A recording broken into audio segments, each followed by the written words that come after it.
How many of you are worried about meeting your KPI targets on a daily basis?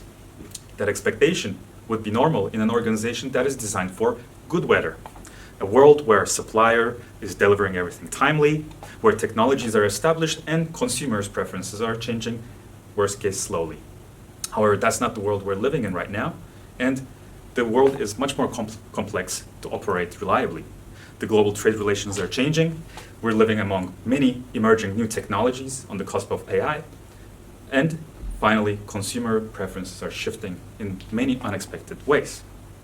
In fact, 30% of total shareholder returns can be explained by how companies respond in crisis times. If that's the case, should you be running for resilience in crisis times? In fact, here's a puzzle.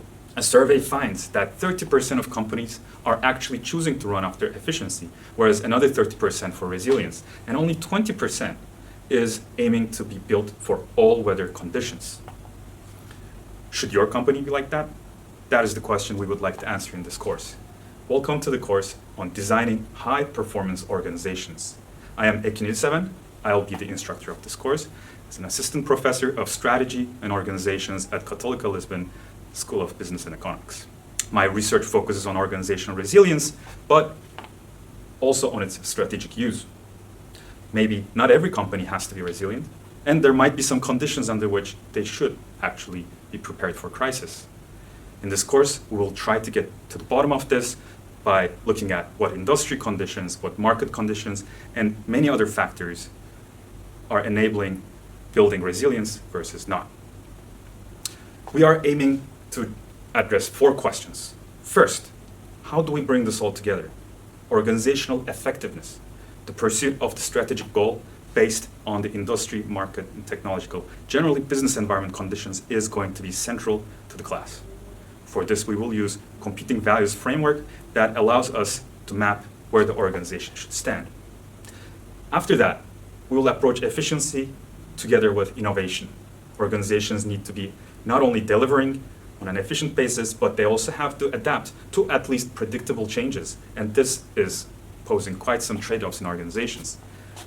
But from then on, we are going to dive into the territory of the unpredictable.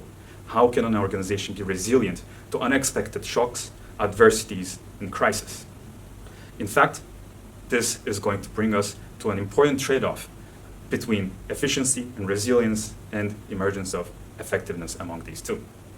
Finally, we cannot obviously neglect the importance of AI in organization design. AI can contribute to efficiency as well as to resilience. Can we have best of both worlds?